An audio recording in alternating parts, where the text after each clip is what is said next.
ተወዳጁ የጽናት ድራማ ተለቋል። በጣም የሚያሳዝን ነገር አለው ማለት ነው። ኪራ አሁንም በጣም ራሱን እየጠላ ነው። በጣም ጸጸት ላይ ነው ያለው። ልጅቷንም እንግዲህ በጥፊ ነው የመታት ማለት ነው። በተለይ ስለ ጽናት ስታወራ ማለት ነው። በሚስቴ ከመጣሽ ገና ከዚህ በላይ ነው መሆንብሽ፣ ወይንም ከዚህ በላይ ነው ማደርግሽ ብሏታል። እዚህ ጋር ደግሞ ክብሮምና ሰኒ እንግዲህ የፍቅር እንትን እያሳለፉ ነው ማለት ይቻላል። በቃ ተወደዋለች፣ ይወዳታል። ግን ደግሞ ማንኞቻቸው ፍቅራቸውን እንደሚገልጹ ባናቅም ማለት ነው። ጽናትም አሁን ላይ ያለችበት ሁኔታ በጣም ከባድ ነው። ብዙ ነገሮችን እየተጠራጠረች ነው። ምን ማድረግ እንዳለባት ግራ ገብቷታል። ምሩም ቢሆን እንዴት ነው ከዚች ሴትዮ ጋር የሆንሽ ጤነኛ የምትሆኙ ነበር ያለቻት። ምክንያቱም ሲጋራ እያጨሰች ጫት እየቃመች በጣም የተለያየ ነገሮች እያደረገች ነው ማለት ነው። ግን እዚህ ቤት አንቺ ማነሽ ምንድነው የምትፈልጊው ብላ ምሩ ስትጠይቃት እንግዲህ ዘመድ ነኝ ስትል እኔ የማላውቀው ዘመድ ስትላት አይ አውቄ ነው ጓደኛ ነኝ ነበር ያለችው። ሰላም ሰላም፣ ውድ የተከበራችሁ የቻናሌ ተከታታዮች እንዴት ናችሁ? ከኔ ሁሉ ሰላም ነው። ሰላማችሁ ይብዛል ባላችሁበት። ለቻናሌ አዲስ ከሆናችሁ ሰብስክራይብ እያደረጋችሁ ቤተሰቡ ነው። ነባሮች እንኳን በሰላም መጣችሁ ብያለሁ። ዛሬ እንግዲህ ተወዳጁ በጣም የምንወደው በጉጉት የምንጠብቀው የጽናት ድራማ ተለቆልናል ማለት ነው። ብዙዎቻችሁም እንዳያችሁ ተስፋ አደርጋለሁኝ ውዶቼ።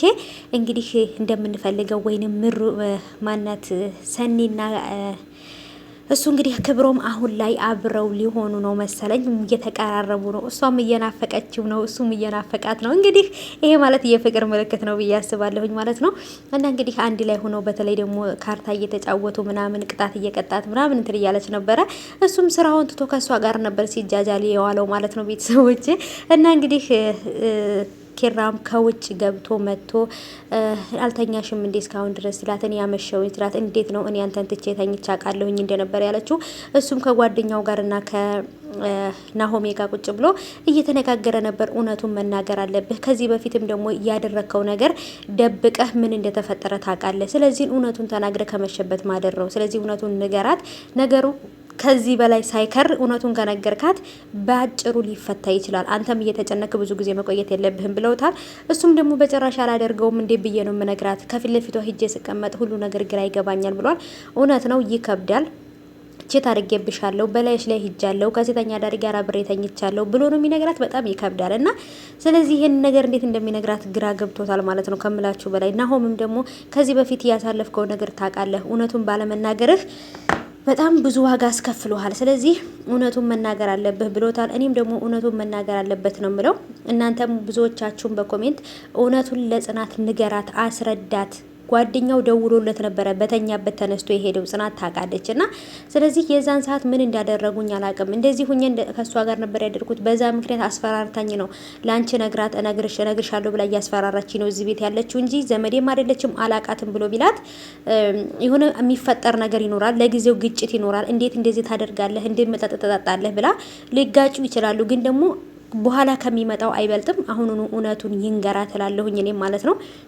አሁን ላይ እሷ ራሱ በጣም እየተጨናነቀች ነው።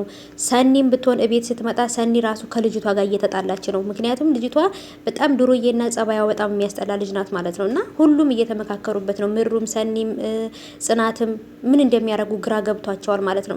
በጣም መጥፎ ጸባይ ስላላት ልጅቷ ማለት ነው። ትጠጣለች፣ ዝጋ ታጨሳለች፣ አትቅማለች ምናምን። የገባችበት አላማ አላት።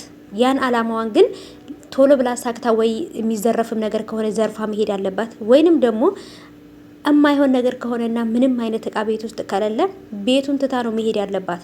አሁንም ቢሆን ኪራ በጥፊ ስለመታት ከዚህ በኋላ በጽናት እንዳትመጪ በሚስቴ እንዳትመጪ ብሎ በጥፊ ነበር የመታት። ይህ ለዚህ ጥፊ ወይንም ደግሞ ለዚህ ስራ ዋጋ አስከፍልሃለሁ፣ ዋጋ ትከፍልበታለህ ነበር ያለችው። እውነቱን እነግራታለሁ ብላው ነበር ማለት ነው። እውነቱን ለጽናት ማለት ነው። ከባለቤትሽ ጋር አብሬ ያደር ያለው ከጽናት ጋር ከኪራ ጋር እንደዚህ ብያለሁ ብላ ነው የምትነግራት። እውነት ይሄ ቀር በጣም ናፈቀኝ። ምክንያቱም በጣም ነው የምትጎዳው ጽናት። ይሄ ነገር መሆን አለበት ብዬ አላስብም። አላቅም። እስኪ የእናንተን ሀሳብ ኮሜንት አስቀምጡልኝ። ሁሉም መፍትሄ አጥተዋል። ምን ማድረግ እንዳለባቸው ግራ ተጋብተዋል። በጣም መጥፎ ጸባይ ስላላት ልጅቷ ማለት ነው። እዚህ ጋር ሁሉም ሰው ወንዱም ሴቱም በሷ በልጅቷ በጣም ግራ ተጋብተዋል።